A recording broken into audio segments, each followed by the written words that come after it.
Olá, amigos e amigas, Diácono Beto Briscancin, da Arquidiocese de Maringá, para o nosso 18º estudo sobre o livro de Gênesis, no capítulo 3. Hoje nós vamos olhar um pouquinho sobre a vida fora do paraíso, sobre quando nós nos parecemos quando somos Adão e Eva, e a serpente, a tentação da serpente. São 3 temas importantes para que possamos aprofundar esse nosso estudo do 3º capítulo. Se você ainda não é inscrito em nosso canal, se inscreva, aperte o sininho, compartilhe com seus amigos, aperte aquele positivinho que tem aí e faça um comentário, uma crítica, uma sugestão. Eu estou sempre olhando e com isso às vezes podemos melhorar o nosso canal. A vida fora do paraíso. Dentro da liberdade dada por Deus, homem e mulher, eles tentaram caminhar sem Deus. Dentro do poder como Criador, Deus tem liberdade para colocar homem e mulher para fora do paraíso. Mas ele tem o direito, foi ele que foi o Criador, para, de forma prudente, não ameaçar ainda mais o paraíso. Deus não castigou pelas leis daquele tempo, mas usou de amor e carinho. Isso é interessante, gente. Deus, ele cria, ele dá de graça, o homem recebe tudo isso, o homem comete um erro grave e Deus não pune o homem severamente. Agora, homem e mulher estão do lado de fora do paraíso e não podem entrar porque tem o querubim e a espada chamejante. Agora, Deus continua perto e faz a visita. Longe de Deus existe vida, mas não na mesma qualidade que perto de Deus. Dentro do paraíso não havia sofrimento, não havia dores de parto, não havia submissão, não precisavam de roupa porque não se sentiam envergonhados por estar nu. Vida plena somente e tão somente perto de Deus. Aproxime-se de Deus e você vai perceber isso. É muito importante que Deus não age de uma maneira que foge da sua essência. Deus é amor. E sendo amor, ele sempre vai agir com amor. Nunca fora da sua essência. Vamos olhar agora um tópico importante. Quando somos Adão e Eva? Isso mesmo, mas eu sou Adão, eu sou Eva. Não, você é você, eu sou eu.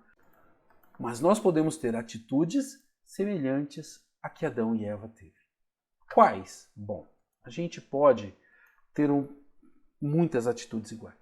Todas as vezes que nós optamos por caminhar sem Deus, nós, por exemplo, somos como o tal do Adão e Eva. Os homens como Adão e as mulheres como Eva. Falsificamos os valores e nos desligamos de Deus, deixando de considerá-los como Pai. Adão e Eva fez isso. Desobedeceram a Deus e Deus deixou de ser acolhido como Pai. E cheio de insegurança, a gente vai procurar substituto. Alguns no dinheiro, outros na fama e assim por diante. Todas as vezes que optamos por caminhar sem Deus, nós somos como Adão e Eva. A gente acaba se desligando dos valores de Deus, a gente deixa de considerar Deus como Pai. Esse é o grande problema de Adão e Eva. Deixaram de considerar Deus como Pai. Nós vamos perceber que as 4 histórias, Adão e Eva, Caim e Abel, Dilúvio e Torre de Babel, representam 4 atitudes que nós tomamos diante a Deus para criar o mal. Lembra que nós falamos no início como que surge o mal? A primeira delas, ilustrada por Adão e Eva, é justamente quando nós rompemos com Deus. Deixamos de considerar Deus como Pai. E é isso daqui que Adão e Eva simbolizam. Esse rompimento é justamente essa desobediência, é justamente esse rompimento que faz com que Deus não seja mais aquele Pai amoroso. Não da parte de Deus para nós, mas de nós acolhendo a Deus como Pai amoroso. E aí alguns tentam substituir isso, mas não conseguem. É uma luta perdida. Vamos olhar um texto de Jeremias, capítulo 8, versículo 8. Eles dizem, somos sábios, temos a lei de Javé, mas a caneta falsa do escriba transformou em mentira a lei de Deus. Isso que a gente viu um pouquinho, né? A mulher vai se submeter ao homem, tá? É a caneta falsa do escriba que entende isso daí de uma maneira para que alguns tenham benefícios, né? E a grande maioria fique submissa. Não é assim, gente. Deus, ele quer que cada um de nós, né, ao seu jeito, à sua capacidade, crie forças para se aproximar dele. Tem muita gente buscando no consumismo, nas drogas, no álcool, no genitalismo, no poder, uma forma de compensar Deus. Luta perdida, gente. Nenhuma delas vale a pena. Nós temos que fazer o quê? Não agirmos como Adão e Eva, rompendo com Deus, mas estarmos a caminho do encontro com Deus. E o encontro com Deus, ele é feito de uma maneira muito especial. Nós temos um planejamento para trabalharmos esse encontro com Deus, que é legal demais. E quando você se encontra com Deus, você passa a ter uma felicidade que brota de dentro para fora. Isso é bom. Vamos andar um pouquinho mais e vamos olhar outro ponto importante para entendermos como que às vezes nos afastamos de Deus. A serpente e a tentação. A serpente tem mais de 200 interpretações diferentes, com a maioria delas significando aquilo que nos tenta, aquilo que não é bom para a gente. Não necessariamente um ser tentador, mas aquilo que nos tenta, podendo ser o desejo de te ter, de poder ou de prazer. Para o povo que estava no exílio, a tentação era render-se aos deuses estrangeiros, muitas vezes simbolizados como o sol e a lua, conforme a gente viu, né? E às vezes até como uma serpente. Já vimos como a religião estrangeira pregava que a ordem era mantida pelos deuses, e se não houvesse obediência cega a esses deuses, o caos destruiria tudo. Para evitar o caos, o povo fazia oferenda a essas divindades. Javé não aceita sacrifícios para manter a ordem. Ele criou o mundo em ordem e são as ações do homem que promove o caos. Quer melhorar? Paremos de fazer o mal. Serpente, sol e lua foram símbolos poderosos daquela época e representavam a vida longe de Deus.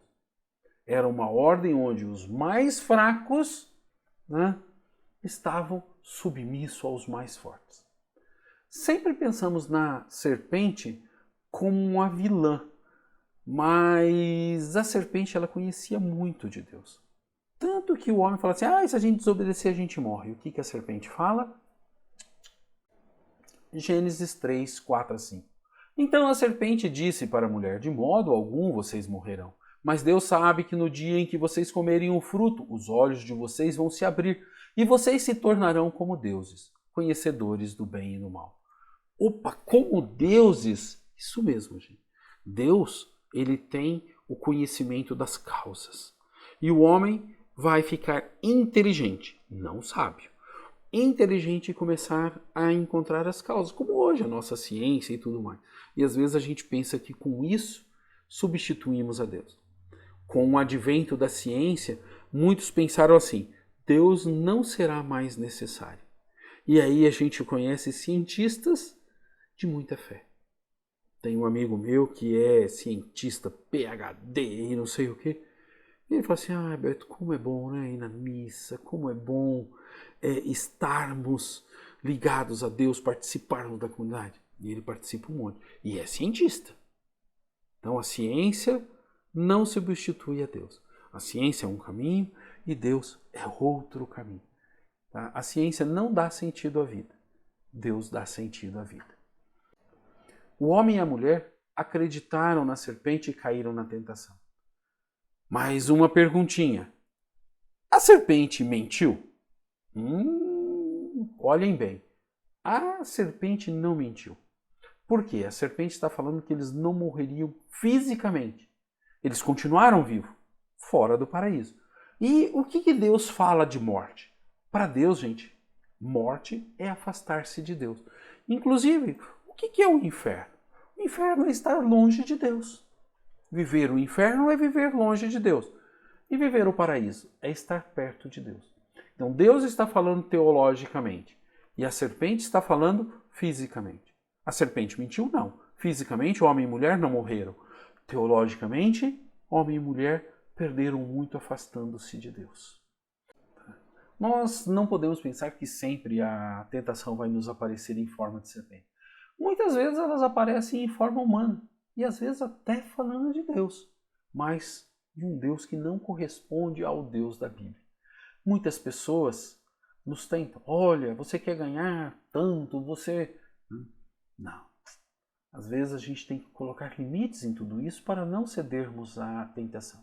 De não trabalharmos de manhã, tarde, à noite, de nos colocar toda a nossa inteligência, todo o nosso tempo só para termos rendimento.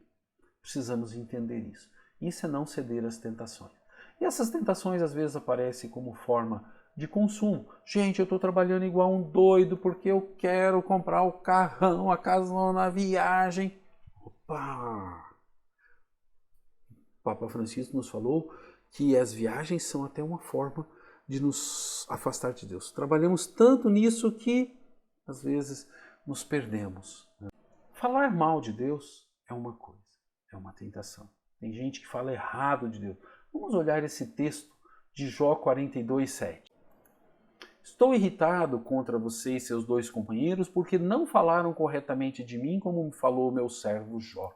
Opa, no livro parece que Jó ataca Deus o tempo todo e os 3 amigos defendem Deus, mas eles defendem uma falsa imagem de Deus. Um Deus que está castigando, Jó perdeu tudo porque ele falou algo errado, ele cometeu um pecado, quem está em pecado fica pobre e quem não está em pecado fica rico. Diz que de vez em quando aparece alguém aí fazendo uns vídeos, viu gente, comprei essa Mercedes, Deus me abençoou, comprei essa casona, e quer falar de Deus através da quantidade de bens materiais. Isso é errado. Isso é uma tentação que a gente tem de justificar esse desejo de posses por Deus. A gente também fala errado disso. Então, como é que a tentação se aparece? Como é que a serpente aparece para nós? No desejo de possuir, no desejo do prazer, no desejo do ter e no desejo do poder de querer mandar. A gente tem que saber controlar tudo isso. E controlando tudo isso, a gente vai aprender o quê? Que às vezes a gente pode evitar e muito as tentações, mas nós temos que saber como que elas agem na nossa vida. Bacana, gente. Como é bom refletir isso com vocês. E vamos juntos para o nosso 19º estudo sobre o livro de Gênesis. E nesse 19º estudo, nós vamos entender um pouquinho mais como que finalizando esta parte, pelo menos para a gente poder falar assim, poxa vida, a história de Adão e Eva tem muito a ver com a minha vida. Caminhemos juntos para o nosso próximo estudo. Paz e bem a todos e a todas.